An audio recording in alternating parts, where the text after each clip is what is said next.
Hello folks, welcome to OTD, also known as On The Deck, where you can get all the sports you need in 10 minutes. My name is Adam Orduna, this is my mom Gina. He's a journalist. He's the enthusiast. I'm enthusiastic because we've got some good sports going on, some baseball, and we have this boxing spectacle that I love to talk about. Yes, we do have the All-Star break, the MLB All-Star break we want to talk about today, kind of relive the game a little bit, and we do need to get to all the hype and all the noise that's been going on with Conor McGregor and Floyd Money Mayweather Jr. Let's talk about the All-Star break. Yeah, let's do it. First, the All-Star game just took place. It was down there in Miami, Florida, South Beach. It's an indoor facility.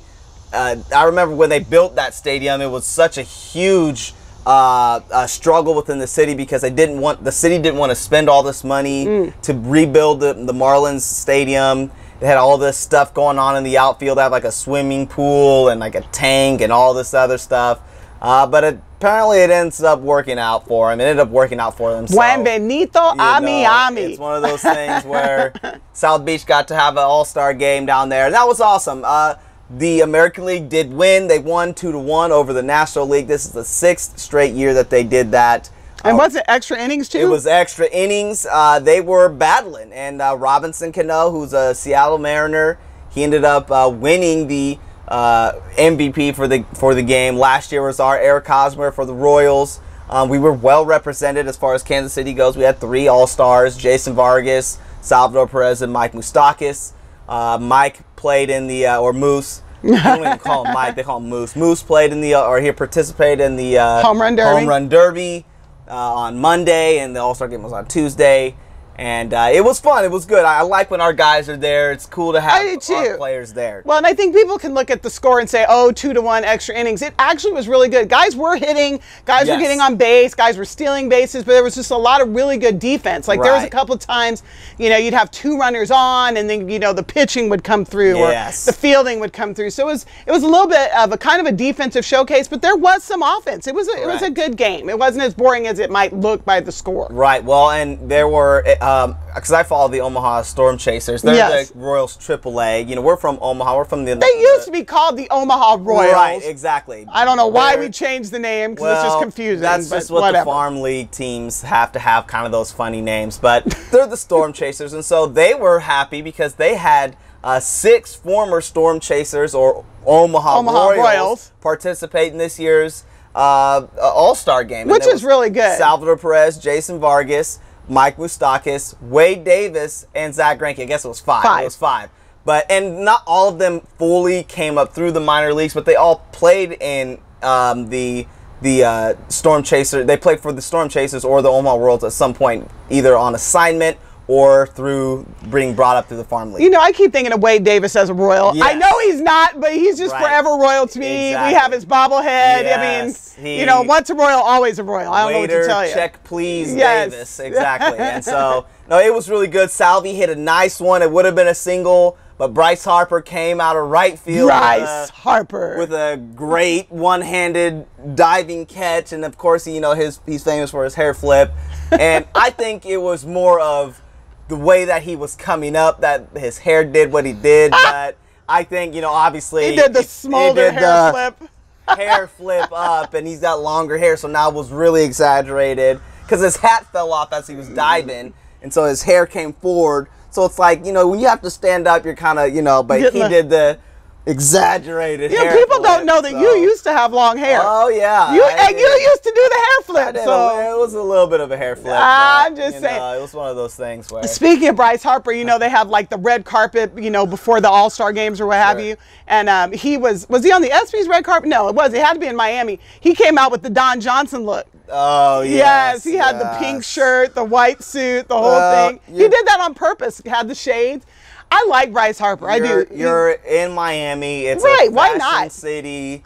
Everyone down there is looking for style. Is naked a fashion? Because in Miami, it's naked. Well, a lot of naked in Miami. They call being naked your birthday suit, so you might as well be a fashion trend. So, yeah, the All-Star game was fun. The American League won again, like I said, for the 6th straight time.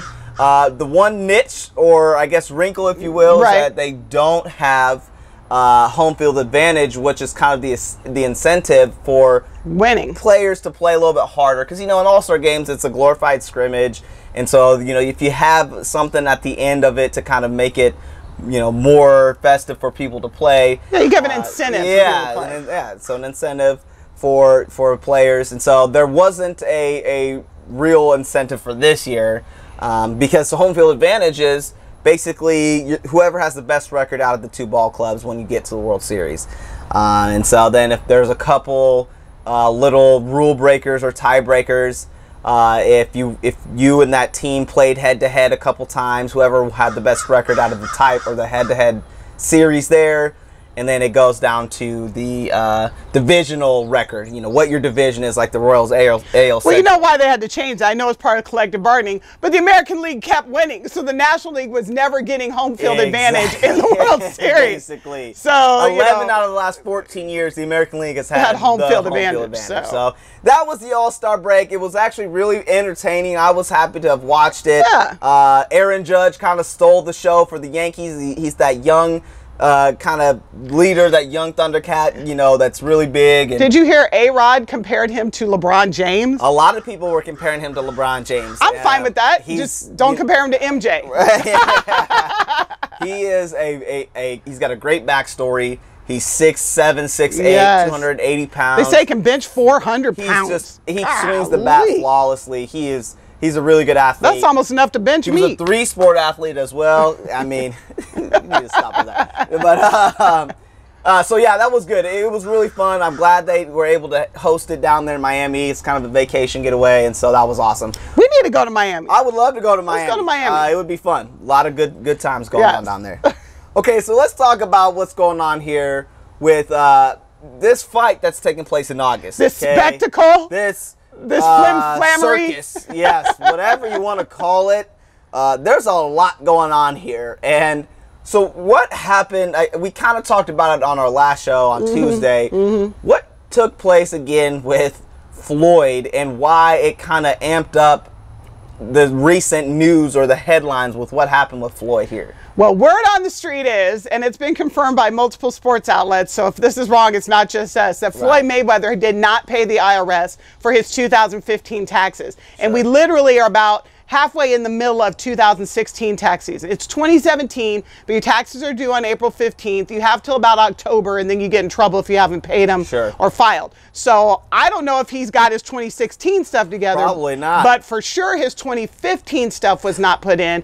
And they were saying he was worth or owed about almost $100 million, somewhere north of $90 million in taxes, because he had over $200 million in revenue that year. So he's in that tax bracket where you got to give up 45% of your money. And if you didn't pay it, I don't know if Floyd Mayweather has $90 million sitting around that he can just pay Uncle Sam with. So the rumor was that the reason the fight wasn't getting made was Floyd didn't want to risk it, blah, blah, blah. And when those tax issues came up, all of a sudden the deal got done.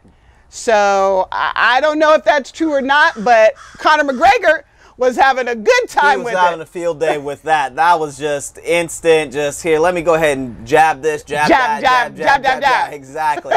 And it was, I don't know if anyone noticed it, but I saw a picture of it. Somebody zoomed in on Conor McGregor's suit, and it looked like pinstripes.